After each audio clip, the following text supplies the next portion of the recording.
Just when you thought you could turn your back and walk away, the dark cloud of human indignity follows you.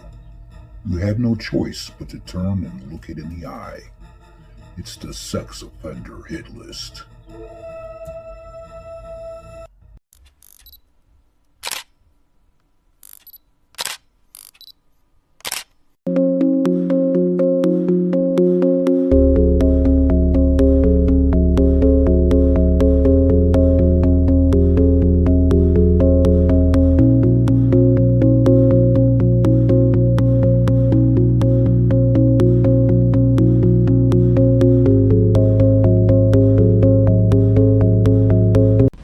You guys remember that 10-person bust from last night in Limestone County, Alabama? Well, a former Sheffield firefighter was one of the people arrested in that child exploitation sting.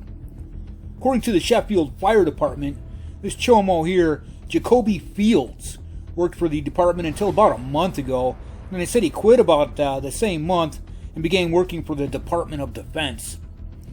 Investigators said he targeted and solicited people online who he believed to be children. He's being charged with attempted human trafficking, electronic solicitation of a child, as well as traveling to meet a child for unlawful sex acts. Fields was booked into the Limestone County Jail on a $200,000 bond. Alright, deputies say they went to a Hillsborough County home to investigate a report of an adult man molesting a 12-year-old child. And of course, detectives using a search warrant found multiple electronic storage devices of items of evidential value in that home while they were there. Well, more than a year later, on September 11th of this year, charges were filed and Pablo Rios Hernandez, a 41-year-old, was arrested. He was charged with sexual battery, familiar or custodial authority, lewd or lascivious molestation, selling or distributing obscene material to a minor, and unlawful use of a two-way communication device. Hernandez was a former youth group leader at First Baptist Church of Riverview from August of 21 to February of 22. Now, if I'm not mistaken, the First Baptist Church of Riverview has had two other pastors that were involved in the same exact thing as this chomo. Well, not only that, check this out. He also worked as a deputy with the Hillsborough County Sheriff's Office from 06 to 2019. And during his employment, his internal affairs history included several traffic crash incidents and a failure to respond to a subpoena. Yeah. See ya, chomo. Now get in there!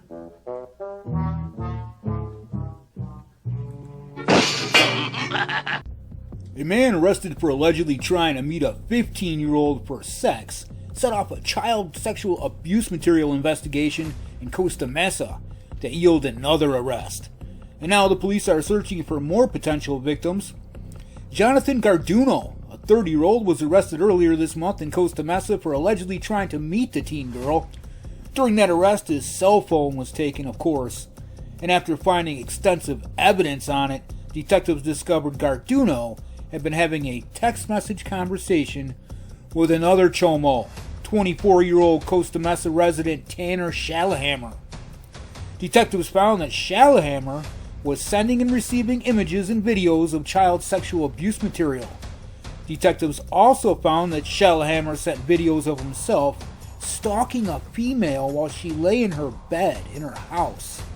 Detectives are further investigating Shalahammer also for possibly stalking other women and female teenagers in the area, as well as involving other male subjects by sharing identifying information to them with the intent to commit sex crimes. Shalahammer was arrested Friday for allegedly possessing and distributing child sexual abuse material. See ya, chomo. Louisiana. The Sorrento man is behind bars for allegedly having child sexual abuse material and the suspected sexual abuse of an animal. Attorney General Liz Muro's cybercrime unit announced Jaden McConnell, a 20-year-old of Sorrento, was arrested on Tuesday on 30 counts of pornography involving juveniles and 1 count of sexual abuse of an animal. Officials said the investigation into McConnell began after the Attorney General's office was tipped off by none other than the National Center for Missing and Exploited Children. The Ascension Parish Sheriff's Office, the East Baton Rouge Sheriff's Office, and Homeland Security Investigations also helped with this investigation. McConnell was booked into the Ascension Parish Jail, where he remains with no bond. Yeah, my mother told me there'd be days like this. Down to Santa Fe, New Mexico, you know those DWI checkpoints that they've got all over the place down there? There's another one in Santa Fe. It's caught more than just drunk drivers over the weekend. The police officers there set up on Camino Carlos Rey near Calle de Oriente Norte on Saturday. And that's when they encountered 23-year-old Venezuelan native Decker Apreza Alfredo with a child and a passenger in his vehicle. They learned that he had an active warrant for sexual assault of a child out of Dallas County, Texas. And of course, they locked his ass up and he's in the process of being extradited back to Texas. See ya, Chomo. Over to Arkansas, a former Pocahontas police officer is free on a chintzy $25,000 bond following his arrest on possession of child sexual abuse material.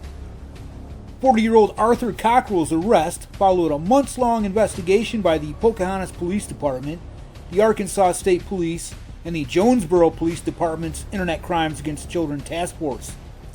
And during this investigation, Mr. Cockrell was terminated from his position with the Pocahontas Police Department. Then on September 19th, a warrant was issued for Cockrell's arrest for possession, distribution, and/or viewing of child sexual abuse material. Then he turned himself in around 7:30 in the morning yesterday. And he appeared in district court later, where his bond was set. According to online jail records, Cockrell was released from the Randolph County Detention Center around noon.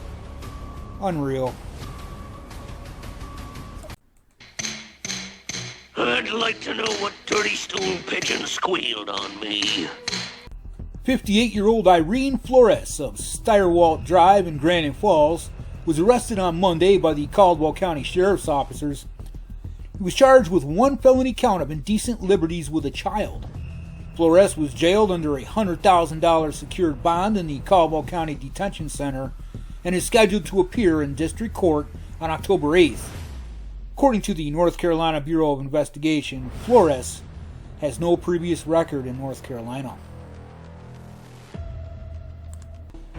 Providence, Rhode Island. A foster man has been sentenced in Providence County Superior Court after being found guilty in May on child molestation charges. James Jones, a 36-year-old, was sentenced to 8 years in the ACL with an 18-year suspended sentence and 25 years probation. Jones was also issued a no-contact order with the victims and must register as a sex offender and complete sex offender counseling. You see, Jones sexually assaulted 2 female victims in foster between 2012 and 2017. Both were under the age of 14, and he knew them. See ya, Chomo. I'm gonna give you solitary confinement for 99 years. The Public Information Office reports the arrest of a West Hampstead man for public lewdness that occurred on Saturday, the 21st, around 4 o'clock in West Hampstead. According to police, the police responded to Halls Pond Park, located at 671 Nassau Boulevard, for a report of a male committing a lewd act. The female victim, who was just 11 years old, observed the man inappropriately touching and playing with himself and staring at her. The victim informed her dad, who observed the incident also. Officers located the defendant, Abedgor Goldenberg, what a nice name, a 31-year-old of 304 Collins Lane, and placed him under arrest without incident. Defendant Goldenberg is charged with public lewdness and endangering the welfare of a child. And if you can believe it or not, he was released on an appearance ticket, returnable on Thursday, October 10th, at the 1st District Court, Hampstead. It's kind of sad.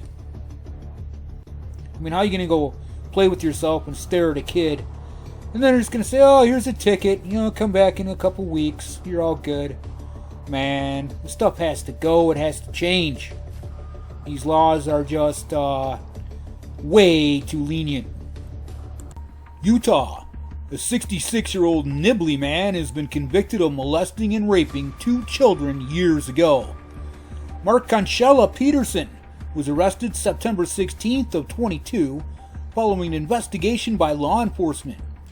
And according to court records, the conviction came after a 4-day trial last week in Logan's 1st District Court. The jury announced their verdict after deliberating for about 3 hours, finding Peterson guilty of 10 counts of sodomy on a child and 15 counts of aggravated sexual abuse of a child. All of these are first-degree felonies. According to prosecutors, a woman reported to a co-worker that her now adult children had been sexually abused by Peterson when they were children. The woman later spoke to officers with the Logan City Police Department. And as part of the investigation, police interviewed the victims, a man and a woman who both reported similar incidents years ago when they were young. The female victim described being sexually abused and molested by Peterson from the time she was in preschool until preteen age. She said all the incidents she could remember occurred in Nibley. The male victim was also interviewed and explained how he was sodomized 15 to 20 times by Peterson. The abuse occurred when the boy would have been around 9 years old or so.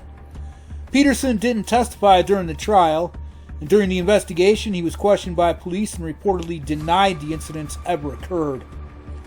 Following the jury's verdict, Judge Spencer Walsh ordered Peterson to be taken into custody, citing that he posed a significant physical and psychological threat to the victims. And this chomo, Mr. Peterson here, will be sentenced November 26th and could face up to life in prison. Happy birthday, dear Ellie. Now, Ellie, remember, this is our special secret.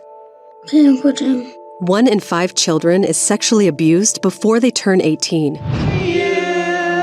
Make a wish, but remember, it's a secret. Do you know the signs? I just want everyone to go home. Learn more about the risks of child sexual abuse at sapria.org.